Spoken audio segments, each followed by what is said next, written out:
Viewer discretion time. Viewer discretion is advised. What up, heel faction? Welcome back to Heel Shit. Why do we call it that? Because bad guys do heel shit. I'm Dark Cordz. That's Draven Grimes. This is Matty Ice. For our indie spotlight tonight, we will introduce him right when we get back after this. Cool. Living fast, we ain't slowing down. Always ready to turn heads around. Heel Shit Podcast, where the bad boys reign. Never following the norm, always causing pain. Hey guys, I think it's only fitting that we start this show with a 10-bell salute. We lost a brother today. Sid Vicious passed away today. So let's have a moment of silence. These mushrooms make you feel better. All right, not that silence, Jesus Christ. Like you're playing with the fucking play. Stop playing with the buttons. It's not that. I didn't realize there'd be an ad. Don't worry about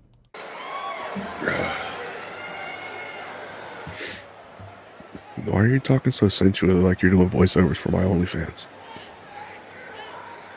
Do it, baby. I like it when you... Get to the 10 bell. Let's go. Well, we made it a minute in before shit started fucking up, so record. Tonight on Friday, all of us in their spirit, our traditional. You know what? Fuck it. We'll put a 10 bell salute in the podcast edit. There you go. Sorry, guys. I should have planned ahead, but let's pretend that there was 10 bells and rest in peace, Sid Vicious. Yes, sir. Yes, sir. Draven, introduce our guest, please. Oh, fuck. All right. By the way, Draven has it much worse, but we've got a little bit of the vid, so bear with us a little bit. Yeah, if I'm not as enthusiastic, I do apologize. I've been waiting on this fucking interview for fucking ever. So without further ado, I'm gonna try it. No, fuck that shit. Ladies and gentlemen, boys and girls, children of at least 16 years of age or older, because if you're younger and watching this, your parents are irresponsible little fucks and need their asses tore up. I give you the leader of the Carnage Club, one half of the New Wave Championship Wrestling National Tag Team Champions, Matty Ice. Matty, welcome to the show. Man, I'm glad that y'all had me on. We've been waiting on this for a long time. Oh, I think at least 2 months we've been trying to get this shit, but just with everybody's fucking schedules. Yeah. Oh man, it's been crazy. Yeah. So let's just go ahead and get into this. Who the fuck is Matty Ice? Where did this start? Matty Ice, it started like, I don't know, I want to say like 7th, 8th grade. We're in, I'm thinking like playing against Fairhope, and we'll just go out there and I kill it. Just straight playing basketball.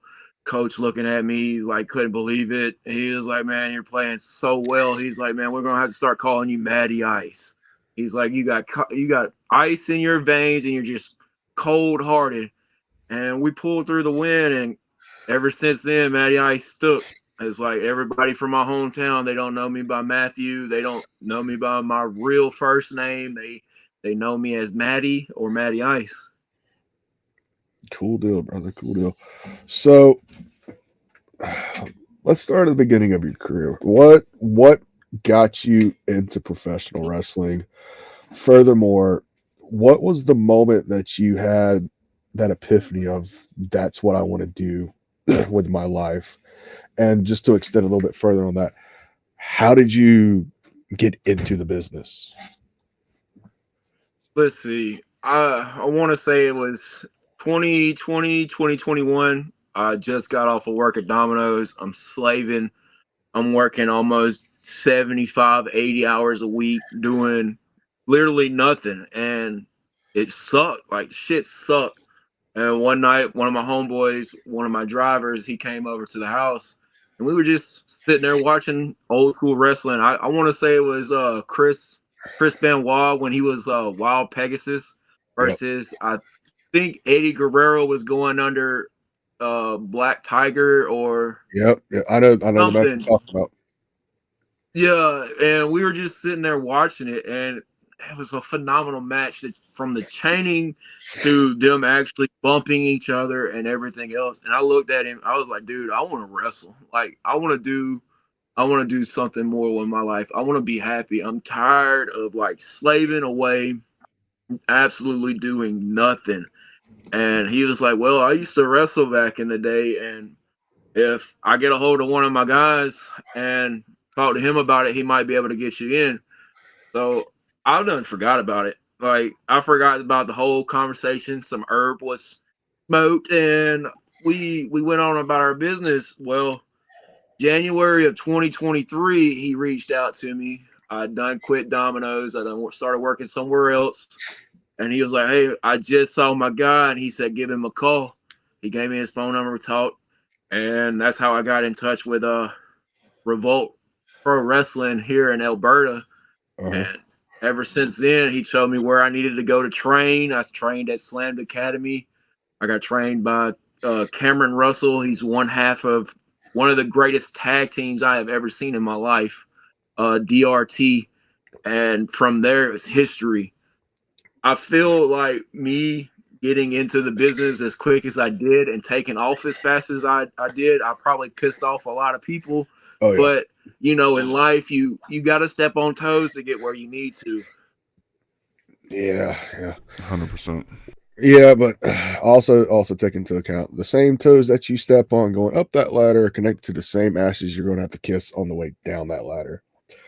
Yeah. Not saying you're going to be in that predicament, but that's one thing that I heard a long time ago that I carry with me. And anybody that says something like that, I like to at least put that little bit of knowledge out there for them. All right, and so I'm glad you said that, because there's something that my trainer told me the same time, something a little bit like that, but he was like, man, you just got to do what you got to. A lot of these people, they might think they're top notch, but really they're not. But at the same time, as long as you're happy and you're still getting bookings, then you really just need to start looking forward. yes, without question. Because at the end of the day, the only bookings you need to worry about are yours, your boys, so to speak. Currently, your boys, because part of a group, you got to look after your boys as much as yourself, and we'll get into that part in just a little bit. But let's go through like the first few months of training. Like, was it everything you thought it would be? Did you have any expectations going in? I really didn't have no expectations going in. I looked at it as a challenge, and I was like, well, if I really want to do this, I'll have to see it through and not like quit on it like I did with basketball or football. This is like my get out of free jail card and like a rebirth for me, just on the fact that I'm tired of slaving away in some fucking restaurant, working a 9 to 5 or whatever swing shift shit, and I need to stick it through. And then it was like more as I went on through my training, I realized how much I really love this business. It's one thing for me to look at it as a mark or just a regular fan and be like, well, if those guys can do it, I can do it. It's just, I really take my hat off to everybody that's ever laced up their boots, because I know the time, the effort, and the preparation to go into every match, every promo, and everything to go into the business. And it gave me like a new sight on the business instead of just sitting on my ass and watching it for years. Right. But the training itself was rough. Like, our trainers didn't like hold back. They wanted to like weed out the people that wasn't really in it, and they just want to call themselves wrestlers.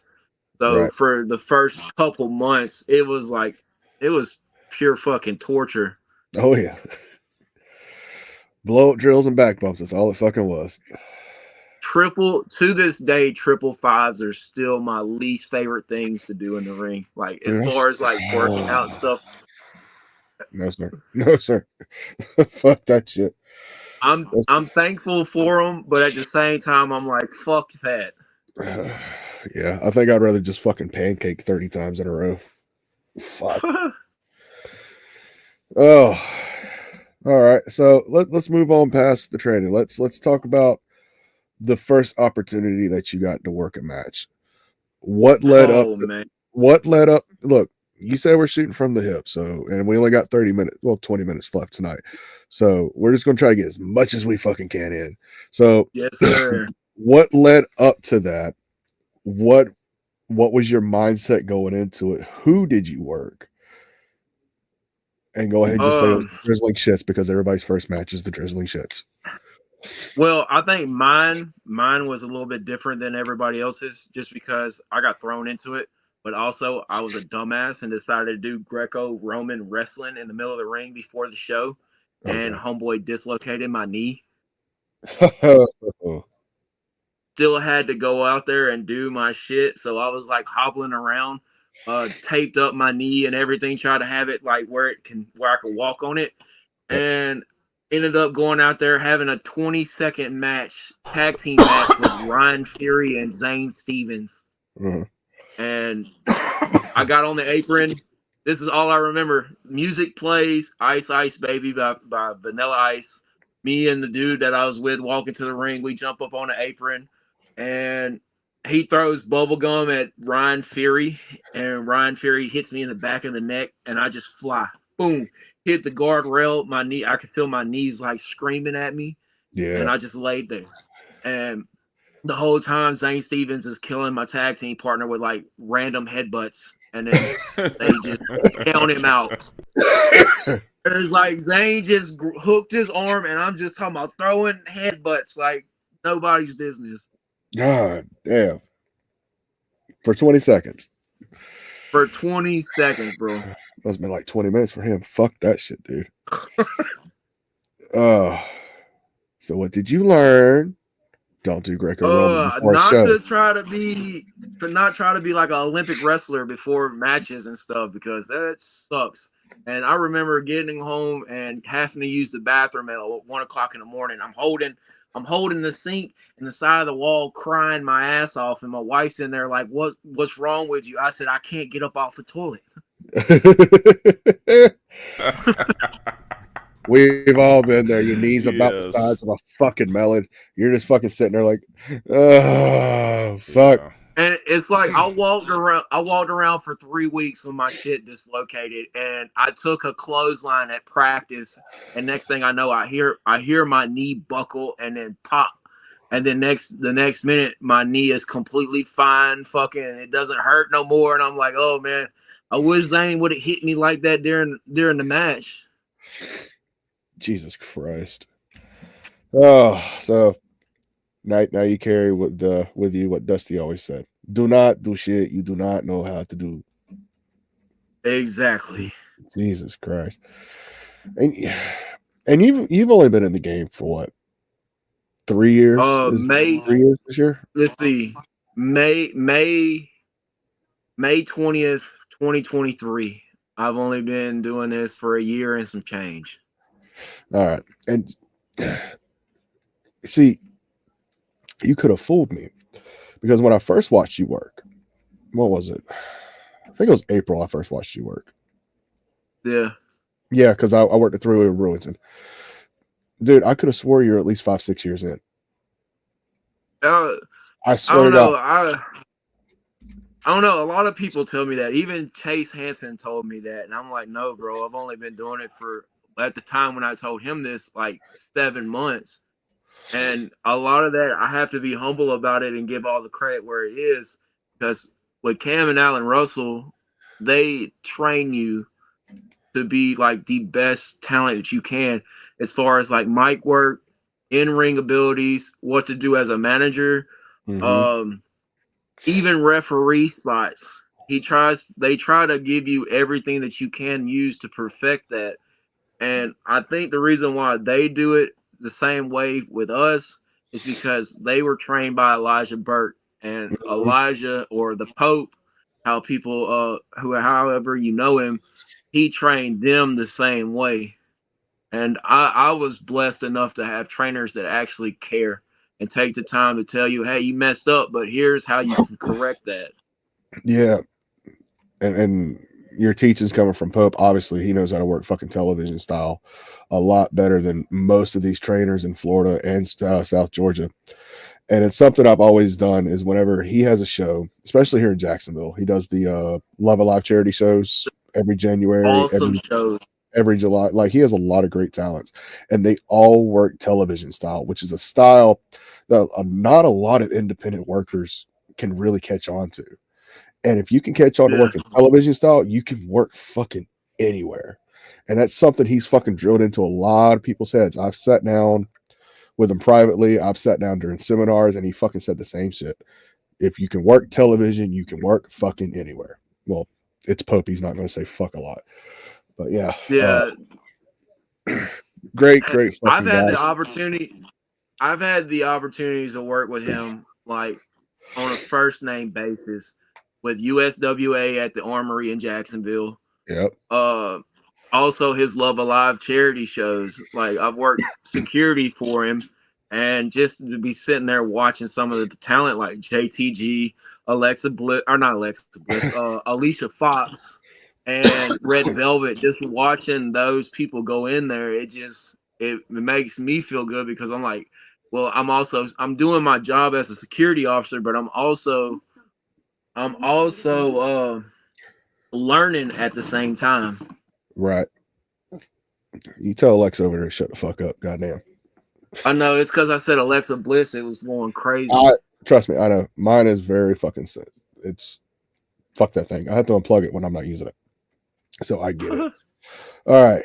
So enough sucking on the Pope's balls. Love you, Elijah. Let's move on a little bit. Let's get to the formation of Carnage Club. How did that come about? What was was the idea behind it? And the most important question, and this is the question that I ask any tag team or any group: why Jay Carter? Why Jay Carter? Whew. Well, like I said, before I was a wrestler, I was a mark, and I've always played 2K and Raw vs. SmackDown. Well, I got on there and decided to make a faction. It started out with my character that I made my wife's character. She added Rhea Ripley, Alexa Bliss, and I added Seth Rollins to there, and I put the Carnage Club logo on them. And I was like, fuck it, I'm going to call them the Carnage Club. Fast forward to when I started training, me and Jay was training together. They put us in a 3 to 5 minute match style of training, and we just, I don't know, it was just something about him. Everything that we did was crisp. From the hip toss, the international, to us dropping down, him leapfrogging over me. I mean, everything was just pure crisp. And me and him decided we were going to tell a story about us fucking hating each other. And for months, with I think like 7 different promotions down here, we just told the story of us beating the shit out of each other. Yep. And Jay is a person that I trust with my life, and me and him will go in there and literally just tear each other apart. And Jay was always the one that I felt like if we did this, we'll be able to take over the world with it, because not only am I a huge comic book fan and Marvel fan and stuff like that, he is too. So we were able to connect on the whole Carnage idea through Cletus Cassidy and the Carnage symbiote. Right. Cool deal. So, and this is a very, very bland question. So we're not even going to ask this, the whole who's your favorite wrestler and bullshit like that, because because really that, at least for me, it really depends on the time of day and what mood I'm in, is who my favorite worker is. You know what I mean?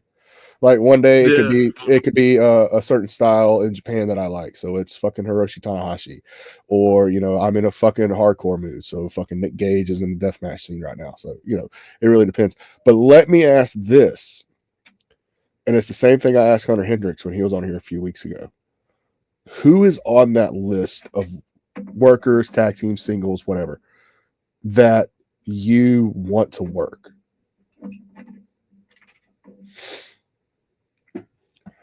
If it's singles, I'm gonna say Zane Stevens. Like I've heard stories about how he works and how they say he's stiff, and I like me personally. I love people that are like they're snug, but they also take care of you.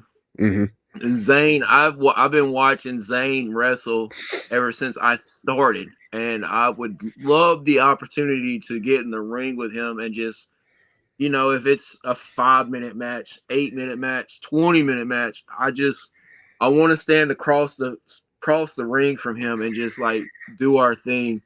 And as far as like tag teams, me and Jay both have been trying to work our ass off to get where we can be 100% in sync with everything that we do, so we can kind of challenge our trainers because we've seen the level of work they've been doing for the last 2 to 5 years, as far as them working on Ring of Honor, TNA, AEW, some spots with WWE. Is like we see where they're at, and we want to like.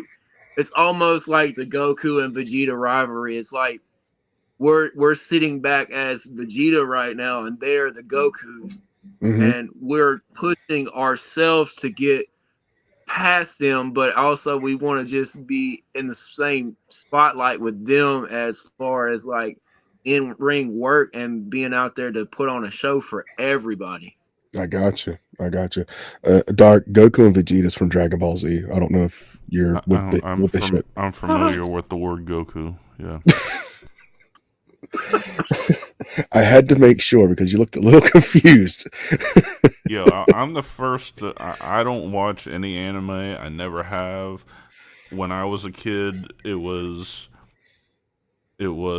kind of I don't know. We used to call it Japanimation.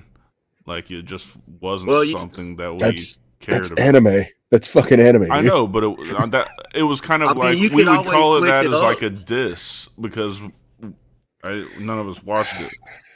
But well, let me tell you this. Check out some hentai. That'll change your perception on that.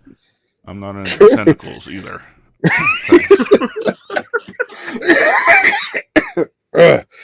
Just go into your search bar whenever you can. Maybe late at night when you're by yourself, and just search hentai, and it will change your life, bro. I'm telling you.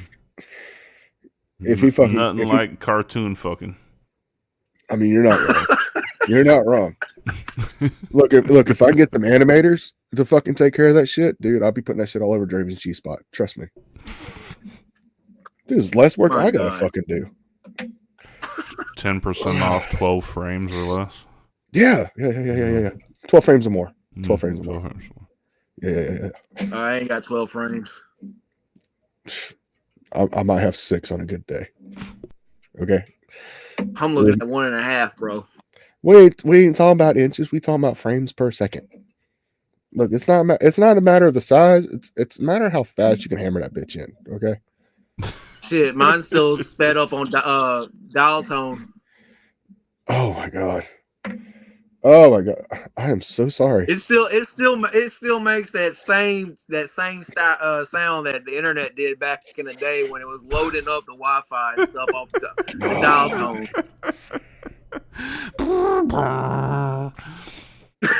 That's fucking crazy, dude. Starting to sound like a blown out speaker from El Camino. Fucking God, I still have internet. Jeez. Dude, you fucking do that. You get on there at like fucking 9 o'clock at night, click on a fucking nudie picture. You come back fucking 2 hours later, you might have a nipple. Maybe. Yeah, maybe. Nipples were like about as long as anybody could wait. Yeah. It would just drip in and be like,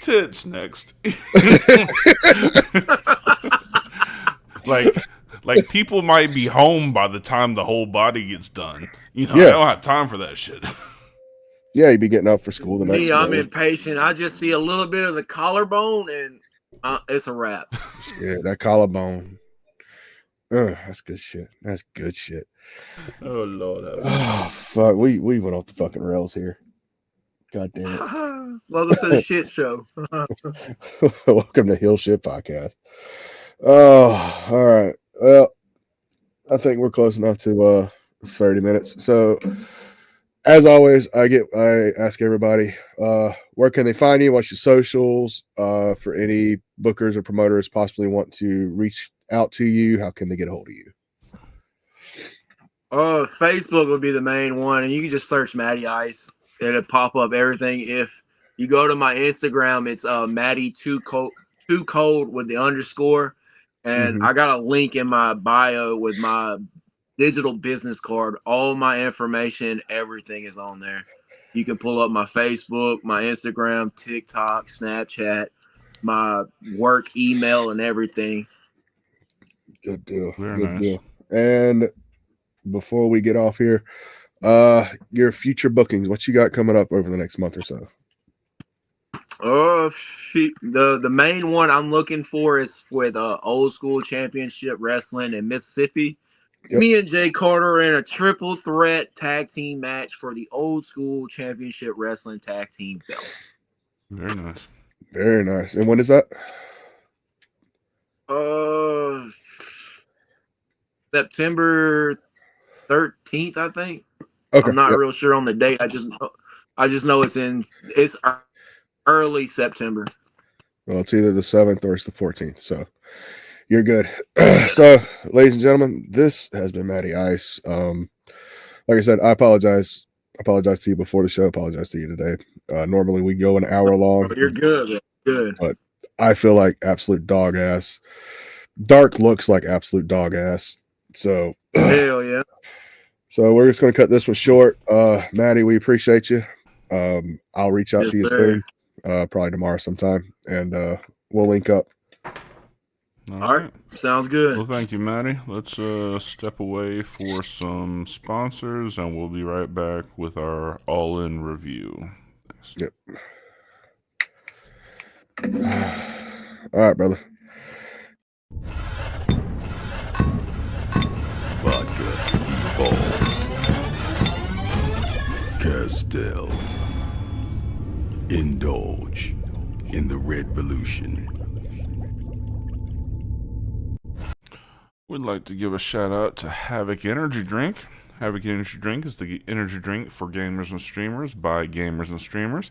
Not only does it give you the B vitamins and caffeine you're used to in your energy drinks, but it gives you a healthy dose of creatine for mental acuity so you can win that next game or focus through that next stream.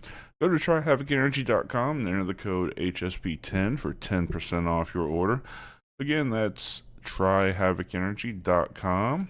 Enter the code HSP10 for 10% off your order. Thank you, sponsors. Yes, thank you. And I can't wait for that lovely payoff at the end of the month. Absolutely. You sons of bitches. Pay us more. Pay us more. So yeah, that was it's a nice interview. Yeah, Matty's always a delight to talk to on and off air. I do owe him a part two. Unfortunately, I usually like to do an hour long interview. So as soon as the Corona is gone, I'll be trying to set that up. We'll probably do that sometime in early October. Probably get that set up. There you go. All right, so All In was this weekend. I thought it was a fucking awesome show. I'm not fucking all in right now. You take the lead. I'm going to give opinions. All right, so let me find the card. I can pull the card up for you. Okay. Just 1 minute. Now, we don't need to go over the card for the pre-show, but that one important thing did happen. Jamie Hayter did come back and confronted Soraya. Because that crew was the crew that put her out. So Yes. looks like that's gonna be a feud, and I'm glad she's back. Where the fuck is Bleacher Report when you need it? Oh, there it is. Ask and you shall receive. All right. And what was Jamie Hayter looking like a Wish.com fucking Becky Lynch? Why? Because she had her hair red. Well, that and she had the green attire. Like she looked like a 2017 Becky Lynch. Like the leprechaun, the cute little leprechaun version. Mm-hmm. Yeah. All right. So I don't know if these are in fucking order. I don't fucking care. We're just gonna go over them. Okay. Willow tomorrow. Nope. For the FTW title, Hook versus Jericho. I think everyone knows our shared opinion on Jericho. The fastest slow man alive. Absolutely. It was a decent match, highlighted by whoever the black cowboy is in Jericho's group, trying to sneak in the Oh, fuck! What was his name? Brian something. We just fucking talked about it like 2 weeks ago. No. But Taz locking in the Taz mission to prevent him from getting in and breaking up the submission on Jericho. Tap out. Jericho loses. Hook is your once again your new FTW champion. Yeah, and don't get me wrong, Hook is a hell of a fucking competitor. He really is. He is his father's son. Just fucking just 2 feet taller. But this fucking title, dude. No, I don't. I could care less about that title. It means absolutely nothing to me. Did you see the scrimmage after the show where Tony Khan was trying to argue the legitimacy of the FTW title? No. Dude, he did his best to go down the entire history of it in AEW and made it a fucking point to say when he brought in the FTW title that Brian Cage was the biggest heel in the company, and that's why it was brought in for Brian Cage. I was like, if you're fucking bringing that title in for Brian Cage to be your biggest heel, you really need to fucking get off the fucking opium. Yeah, this is the company that had John Moxley already, that had like real Had the elite fucking heels. Yeah. It made no. Yeah. Bad call, Tony. Bad call, Tony. Brian Cage is hot garbage. All right, moving on. The ladder match for the trios title: House of Black, Pac and the BCC, the Bang Bang Gang, and the Patriarchy. This was the only match that I would not argue with you if you said looked like scrambled eggs. It did look like scrambled eggs. There were 12 motherfuckers in the match. I mean, it got out of hand. Yeah. BCC and Pac won the trios titles. Yep. I don't know why they were put together. Doesn't Pac and John Moxley have this like hatred toward each other? Yes, but this is AEW booking and this is AEW writing. It doesn't make sense 80% of the time. All right, well, Fight me. Fucking fight me. So So I'm pretty sure you called that one too. yeah. That BCC was going to win. Mm-hmm. All right. Next match. The three-way for the tag titles: FTR, the Old Bastards, and the Acclaimed. Yeah, unfortunately, the old bastards, the Young Bucks, retain the title. As easily as these kind of matches can fall apart, this match was fucking spectacular. I did enjoy what I saw in this match. Yeah, it's not And you have to expect that from the teams that were in there. Legitimately the best 3 pure tag teams. It's not true. We weren't in No, there. the Lucha Brothers, but Well, fuck the Lucha Brothers. We weren't in there. Oh, Fucking talking about pure tag teams. but definitely 3 of the 4 top pure tag teams have been together a long time. They got the chemistry down. Yeah. And it was just a really well done match. And I love the spot where I can't remember if it was Caster or if it was the other guy, where he helped fucking Matthew hit the fucking BET trigger on the wheeler, and then like it instantly fucking reversed and then hit a fucking shatter machine with fucking Dash. I saw that. I was like, yeah, I love that. I fucking love that. That was absolutely. fucking great. Absolutely. Yeah. Yeah. It's a great match. But yeah, the Bucks come out on top. Yep. Next match. For the TNT title, Darby Allin versus Jungle Bitch. I don't know why they're pushing Jungle Boy Jack Perry the way that they are. He's completely insignificant to me. Unfortunately, and for some reason they just let him beat Darby in a fucking coffin match. Like, I don't get it. Yeah, with real glass. With real glass. Mm-hmm. Oh, and let's not forget about fucking Darby fucking super gluing goddamn thumbtacks to his fucking face. What the fuck, dude? That's Darby. All right. That's some CZW shit. I don't think I've ever seen that in CZW. This is the first time I ever saw some shit like that. Mm-hmm. That's some Darby shit, man. He was going to run at you and headbutt the fuck out of you. Yeah, boy.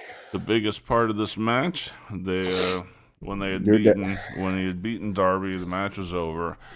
Your daddy came home. The rest of the Elite. The rest of the Elite came out, and they were gonna set the coffin on fire. And as they had poured the gas and struck the match, the lights went out, and my boy Sting came. It's Darky. Sting. I'm glad you still have the voice for that, you son of a bitch. Dude, great moment. He comes, scatters them. Just a really great moment. I'm sure we won't see Sting again, if at all, for a very, very long time again. Obviously, just a cameo, but it was really well done. It was a nice payoff for him, I'm sure. Yeah. All right. Next match. For the AEW Create Your Own Championship belt. MJF versus Will Ospreay. I mean, these guys can't put on a bad match. No, they can't. It was fucking phenomenal. Obviously, our boy Ospreay goes over and reinstated the International Championship. Thank God. Yeah, absolutely. But it was a really good match. I mean, he finally pulled out the Tiger Driver 91 at the end to put him away. So how long did Maxwell have that title officially? Like 5 weeks? Something like that? Was it that short? It was a short run. Yeah, maybe so. See, it was also, I mean, the whole thing was set up. The problem is they had this plan in spring for this whole thing but Max didn't come back until the summer. So they had to cram it all into that short period of time. The plan forever has been Ospreay to win that back. Yeah, my whole issue was switching it and making it look like a fucking gimmick, more or less, for fucking a month. Yep. Like, you can do the whole I'm America's champion without fucking giving a custom belt to the son of a bitch. I'm just saying. I'm just saying. Yeah, custom belts are all the rage, man. I don't know what you're talking about. I don't know what you're talking about. You see nothing. Nothing. Nothing. You see nothing. All right. Next match. And I don't have the participants for this in this write-up, but the Casino Gauntlet for the future AW title shot. Now, when we talked about this on Thursday, I was wrong. It's not like a traditional gauntlet match in the WWE. The match can end at any time. Which is fucking dumb. I mean, they're gonna book it out to where everyone gets in anyway. Yeah, but what if something happens and a botch fucking happens and fucking 15 minutes into the match you still have 4 more participants supposed to be coming out and somebody doesn't fucking kick out. The referee actually does their job for once and counts it like it's a 3 count. Then what? These are professionals. It's a risky take. I wouldn't call Tony a fucking professional, but can you carry on? Man, you have turned into an AEW hater. No, like, no. There's absolutely every cool know thing I sent you on Sunday. Your first response was fucking negative. I will debate that. I also can't remember half the shit you sent me on Sunday because I was fucking fighting 103-degree fever, you son of a bitch. Oh. Okay. But anyway, the big takeaways from this is Ricochet made his long-awaited debut. Had a good showing. Wasn't involved in the finish at all. In the multi-team match for the trios titles, there was a big scuff and kill switch left the patriarchy. Like, fuck all that. But and then when he came into the gauntlet match, he came out as Luchasaurus instead of Killswitch. He had the Luchasaurus stuff, the different, not the black mask completely. Yeah. And he had Christian, thought he was about to fucking go at him, but it was all a swerve, and he helped Christian Cage win that match. So Christian Cage is now the #1 contender for the world title. Now, did they name? I didn't catch this part. Did they name a date that he's going to do it, like a following pay-per-view, or is it just like a future title shot? Yeah, he can have it whenever he wants. Oh, so it's almost like a Money in the Bank. It's not like a run-in. Like, he can't run in with it, but like he says, "I want you at the next pay-per-view." Like Right. Okay, that's going to be interesting to see. Especially with who won the main event, but we'll get to that in a few. All right, next match. God damn it. For the TBS Championship, Britt Baker, Sasha Banks. I ain't gonna call her other name. Trash. You said it all. Trash. Here's my problem. All right, hot take or whatever the fuck. And we've talked about part of this before. I don't think Monet is that good. No. Out of the 4 horsewomen, she was definitely the 4th of the 4 horsewomen. Yes. And she's not smooth enough to, like, Britt Baker, we know, is a great wrestler. Yes. She's done amazing matches. She carried the women's division for how long? Yeah, 100%. Like, at least over a year. Yeah. She's a great talent, and it even looked kind of sloppy. Like, Monet she doesn't make anyone else look good. It was a clash of styles, and not in a good way. Yeah, it's like all those great matches that she had with Charlotte Flair. It's because Charlotte carried her ass. Yep. Let's be real. And I fucking hate the Lizard Queen. Oh, God, do I fucking hate that bitch. 100%. But I'll be the first to tell you, Charlotte carried every one of them motherfucking matches. So yeah, but anyway, Monet wins. Did she hit her finish? she backpacked her and they hit the ground. So she did the Facebuster version. I think so. I Did she think even att- she might did as she well even just attempt to do do the the- Facebuster version. It might That's as what I was well. about to say. It Did she might even as try well to do the just DDT? might as well just be a backpack flatliner at this point because she never gets the DDT. Never. I don't even think she can just do the fucking rotation for the flatliner. I think it's just going like a flip over and she's just going to land on her face. Yeah. If she's smart, she would fucking do that, land her on her face, and then go into the fucking crossface. Mm-hmm. For fuck's sake. Yeah. But what do I know? I've only been doing this for fucking 15 years. Yeah. Plus, my cousin's not Snoop Doggy Dogg, so there's that too. It's just Snoop Dogg now. Thanks. No, it's still Snoop Doggy Doggy Doggy Dog. Because I'm not going to call that motherfucker Snoop Lion. Oh fuck no. Yeah, remember those dark days? Oh my god. Like Shaq said in that roast. Snoop released a reggae album. If you're a rap fan, you might not have it. But if you're a reggae fan, you definitely don't fucking have it. Yep. Amen, brother. Amen. Actually, I don't think I've ever heard it. I don't think, dude, we should do a special chilling and shit. And we try. We tried. We tried to review Lion it. Movement. Yeah, we try to just review that album, get like 2 songs in it. Like, nope, put on some Marshall Mathers. But When's our Dre balance? and Snoop are working on a new album together. I can't wait. For I'm that excited. Shit. Yeah, I'm fucking excited, for sure. dude. Now that's still not as big as Eminem releasing an album this year, but that's fucking big. No, it's huge. Yeah. And Snoop was getting $500,000 a day to be at the Yes. Olympics. Dude, he is the human equivalent of doing every side mission in life. Yeah, he Tell me I'm wrong. every side mission. Like, Let's see.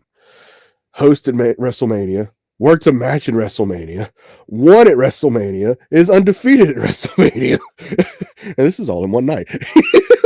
did something in AEW where I saw him do that Yeah. horrible splash. He did a tag team match with Cody Rhodes Yeah. in AEW. Did the best fucking dirtbag splash I've ever seen in my life. Mm-hmm. Oh, He's done cooking shows with Martha Stewart. He corresponded at the Olympics. he Snoop outsmoked Dogg- Willie Nelson. Snoop Dogg transcends. All right. There are huge name rappers. Okay. Jay-Z is a huge name rapper. Drake is a huge name. Snoop Dogg is bigger than rap. Definitely. Yeah.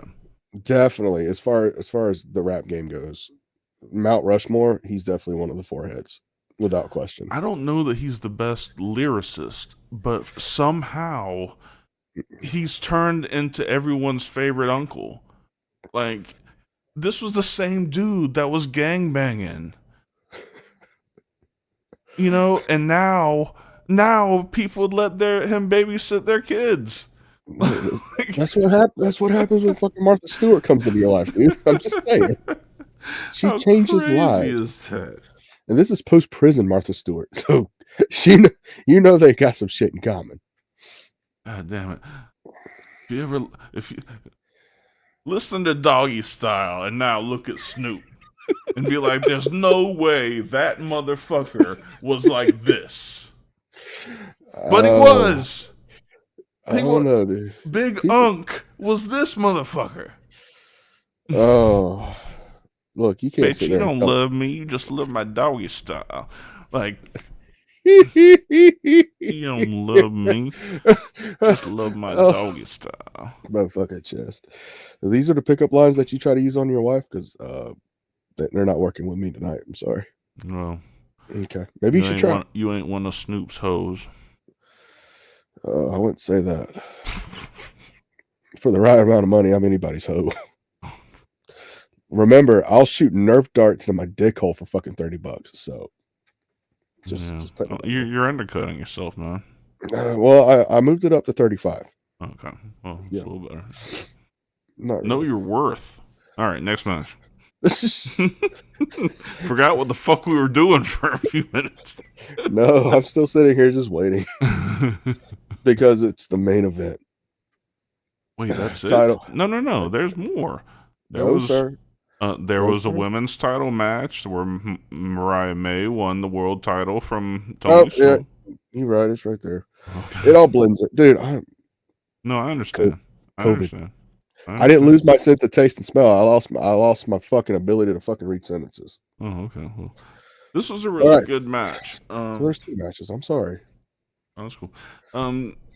This was a really interesting match. I mean, obviously, by far, Tony was the babyface, and Mariah May leaned into that heel shit like she was born for it.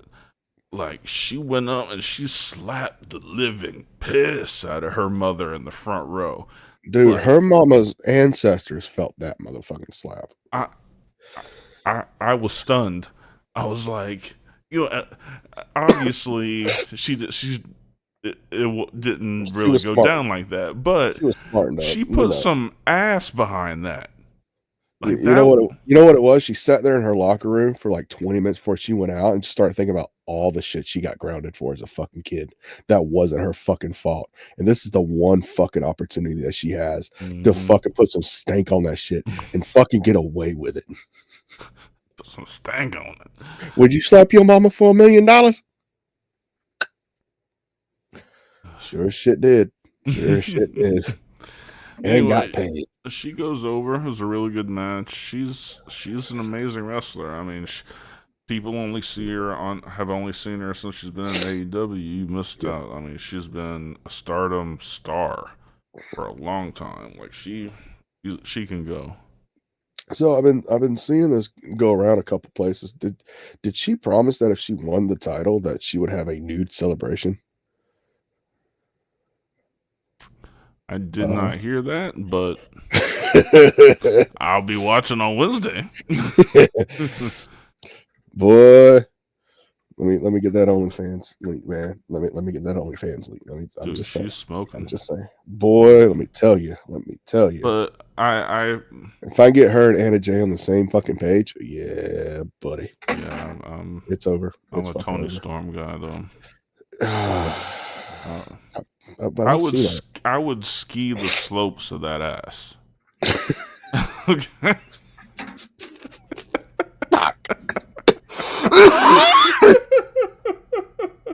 I think Juice would have a problem with that.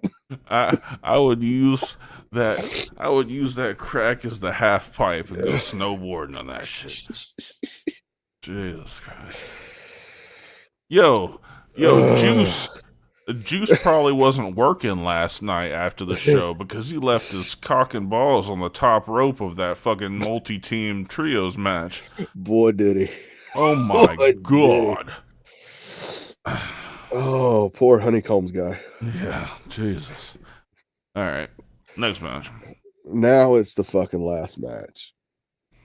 This title versus career. Swerve Strickland versus Bryan Danielson. It was of epic proportions. It was so good. You could feel like the heartbreak in the middle of the match where it was looking so bad for Bryan. Swerve's diabolical ass kept looking over at Bryan's kids and Bree. Yeah. And like he drug him over there and he was like pounding him. He was like, your dad brought you all the way here for this? Boom. Your dad brought you all the way here just for this? Boom. Like, classic heel shit. Such good shit.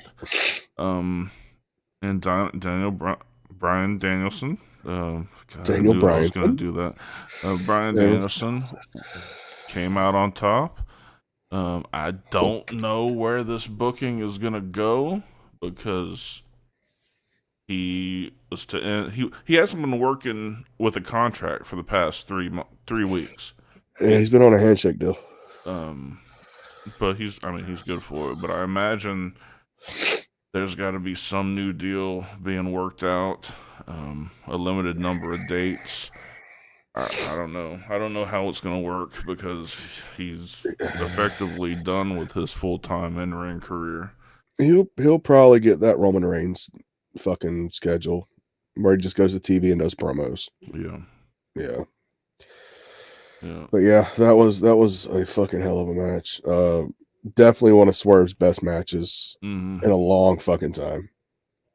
Long fucking time. Well, I mean, as good as Brian is, he's better at making other people look good. Oh yeah. I mean, there were some crazy moves in this match. Some shit off the top rope that's crazy. Bryan Danielson, complete crimson mask, just busted open. Finally pulls that. He had the label lock on, and Swerve weaseled one of his arms out.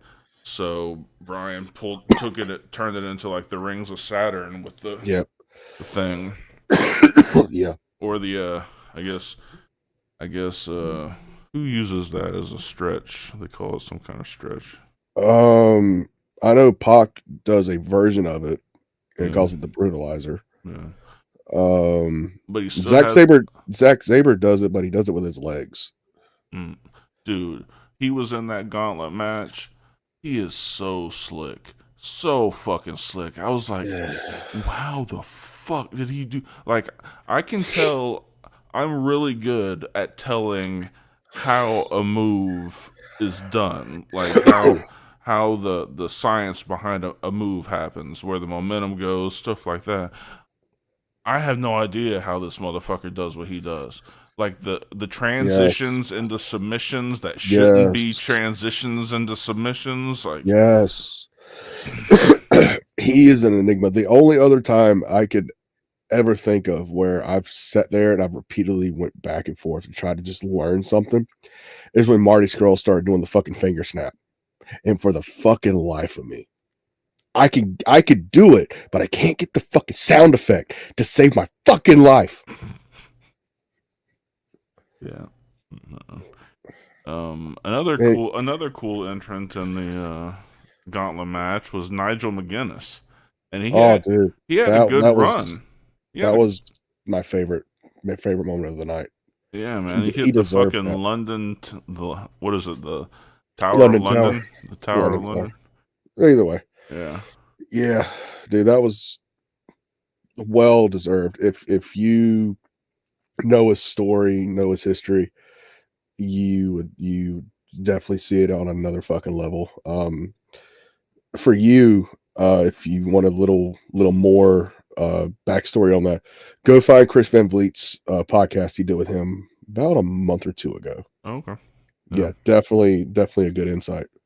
Yeah, no, it was cool, man. I thought it was a great show. The only match that I was disappointed in, even though I shouldn't have been, was the Monet match.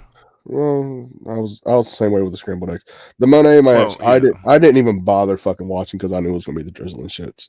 Yeah, it was rough. No outside interference really.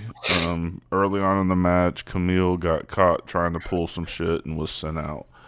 Yeah. So it was just a one-on-one match, and hell, it'd have been a better match if you put Camille in there with fucking Britt Baker. Without question. Without question. Oh yeah, dude, Monet's just not strong enough. Like I couldn't tell you how many times she was going around the ring, like doing the back body drop thing, slingshot into a backbreaker. Almost every time she took a couple of tries to get her up. Like, she's just not. Here's the issue, and we can kind of go back to Matty's interview earlier tonight about me saying if you could work television style, you could work any style, you could work any place, right? Mm-hmm. The issue with Sasha, and I refuse to call her anything else, the issue with fucking Sasha is that she was so fucking overproduced in fucking WWE that she got comfortable with that, and she still is not fucking broken out of that. She's not gotten comfortable working basically with herself. She's still looking for other people to fucking produce every fucking thing, and can't sit there and tell me that she's fucking not. From the time she did her fucking New Japan fucking debut all the way to fucking now, you can tell that somebody is holding her fucking hand, fucking move for move, step for step. Fucking Logan Paul, and I can't believe I'm about to fucking say this, that piece of shit, that piece of fucking dog shit, is actually a better worker than fucking Sasha. Well, my issue is that you're absolutely right on the overproduced, because she should not have a mic without a script. She shouldn't have a match. She shouldn't be able to fucking do any of this. I'm sorry. You've been doing this shit for 11 years now that I know of. Mm-hmm. And you still need your hand fucking held like fucking Logan Paul does for a fucking match. He's only been doing this for fucking 2 years. Well, even I'm talking more about promos. Like I'm talking all the way around, dude. Oh, I like know. her game in general is shit. Yeah, you can't. She relied too much on her fucking aura in WWE. Yep. And she just doesn't have it anywhere fucking else. Yeah. But all in all, a really good pay-per-view. Yeah, that and the trios title match was a little too much for me. If I could critique this a little bit, I mentally got tired towards the last quarter of the show. Like, that's my issue. That's my issue with all AEW pay-per-views. They're too fucking long. Like, I understand for this, for all of them, or I understand for their anniversary show, but do every fucking pay-per-view 6, 7, 8 hours, dude. Well, yeah, it was 5, but I counting the pre-show, dude. Counting the pre-show, it's like 6. I don't ever pay attention to the pre-show. But still, actually, the pre-show started at like 11, so it was an extra 2 hours. Okay, so fucking crazy. 7 hours. 7 hours, yeah. Yeah. And it's not. There are no breaks. Like, it's match over, start, like straight through. At least when WWE does something like that, like a 4 or 5 hour show, they at least break fucking segments into the shit to give people fucking time to fucking go to the bathroom, get food, just take a fucking breather from the action. That's something that's done well with WWE, where they pace everything. Tony, from the time of fucking the first fucking bell to the end of the fucking main event, it's got to be go, go, go, go, go. Not everybody can watch fucking wrestling on cocaine. I'm sorry. AEW pay-per-views. There are very few slow filler matches. It's like every match is 100 miles an hour full out. And I think that's why I like matches with Moxley, why I like matches with Christian, why I like matches with Copeland. The ones that understand that you need to take time, slow down some. These newer guys, this newer generation, the PWG style, right, so to speak, just feel like they have to get all their fucking shit in. And it's not always the fucking case. Go watch an Undertaker match. The motherfucker did the same shit for 30 fucking years. But I promise you, no 2 matches were the fucking same. He either added something in or he took something out every fucking time. It was never the fucking same shit. Babyface heel, whatever. Learn when to do shit, learn when not to do shit. Because I promise you, every match I have, you're not going to see a fucking brother win them. Every match I have, you're not going to fucking see a Draven effect, a spine buster, a fucking punch. There'll be matches where I don't throw a single fucking punch. It's all about how you maximize your fucking time for the story presented. Just don't try to get all your fucking shit in. Right. Unless you're Dark Horse, then you gotta get the chicken choker in every fucking time. Every fucking time. Choke that chicken. If we're gonna have to figure out how to do like a tag team or trio version of it, because there are some heavy motherfuckers up there that I ain't gonna be able to just backpack up. So, you know what? I might have you covered. Let me do some thinking on that. You know me.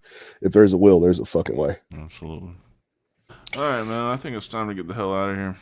I want to go ingest this entire bottle of fucking NyQuil. All right. Well, I'll talk to you tomorrow. I got about 1 p.m., I guess.